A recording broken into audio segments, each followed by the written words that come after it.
फरवरी के महीने की उस काली रात में धीरे धीरे हवा की ठंडी लहर आ रही थी। आकाश में बिजली चमक रही थी और चारों तरफ सन्नाटा छाया हुआ था। और भोलू भाई अपने घर से दूर अपने खेत में सोए हुए थे। उनका खेत गांव में जंगल और तालाब के बीच में था और बारिश के कारण पूरा तालाब भर चुका था और खेत में घास भी ज्यादा हो गई थी। उसके कारण अंधेरे में यह सब काफी डरावना लग रहा था। अचानक खेत में बंधी हुई भैंसों ने चिल्लाना शुरू कर दिया। भोलू भाई को पता ही नहीं चल रहा था कि आखिर यह भैंसें क्यों चिल्ला रही है। उन्हें लग रहा था कि शायद जंगली जानवर आ गए होंगे जिसकी वजह से यह भैंसें ऐसा कर रही होगी। इसलिए भोलू भाई ने खेत में चिमकी जलाई। उसी चिमकी के उजाले में भोलू भाई की नजर उसके खाट पे पड़ी।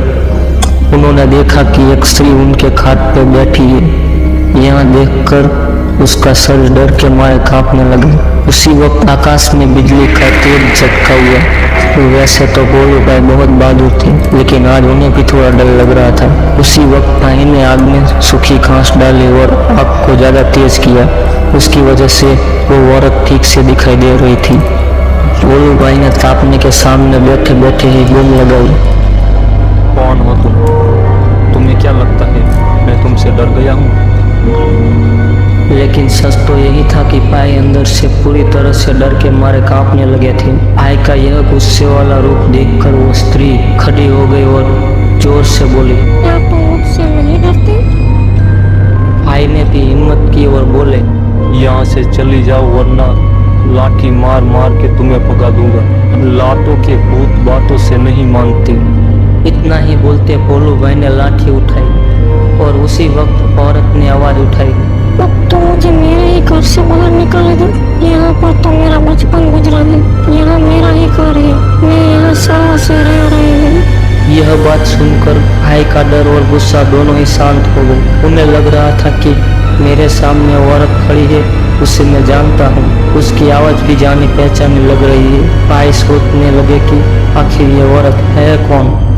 अगर मैं इस औरत को जानता हूँ तो आखिर इतनी भयानक और विकराल रूप में क्यों है? अचानक याद आया, अरे यह तो रूबी है, मेरे बचपन के दोस्त। बचपन में मैं और रूबी साथ में ही खेलते थे।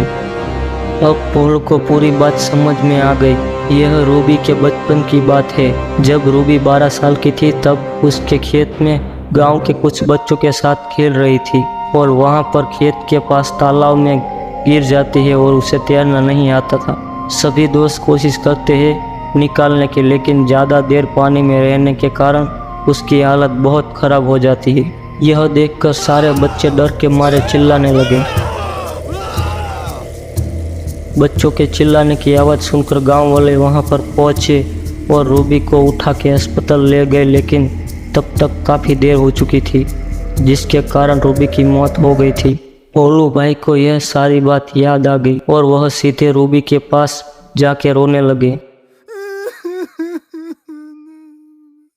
जब यह बात गांव वालों को पता चली तो सारे गांव वाले चौंक उठे थे। गांव के एक बड़े बुजुर्ग ने कहा कि जब रूबी की मौत हुई थी तब वो एक बच्ची थी, इसलिए उसे बालक समझ के सनातन धर्म के मुताबिक अंतिम संस्कार की विधि नहीं की, लेकिन वास्तव में उसके अंतिम संस्कार की विधि करने की जरूरत। इसलिए रूबी की आत्मा आज तक भटकती रही है। उसी वक्त रूबी की आत्मा ने गांव वालों के सामने आके कहा, हाँ, आपकी बात सही है। मैं मर चुकी हूँ। आप लोगों को मुझसे डरने की कोई जरूरत नहीं है। मैं अभी भी उसी गांव की बेटी हूँ, लेकिन मैं आज दिन तक मैं भटकती रही हूँ। मुझे मुक्ति दिला दीजिए।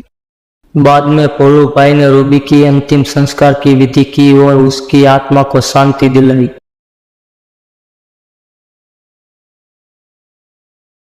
ऐसी ही धमाकेदार स्टोरी को देखने के लिए हमारे चैनल को सब्सक्राइब कीजिए और लाइक कीजिए।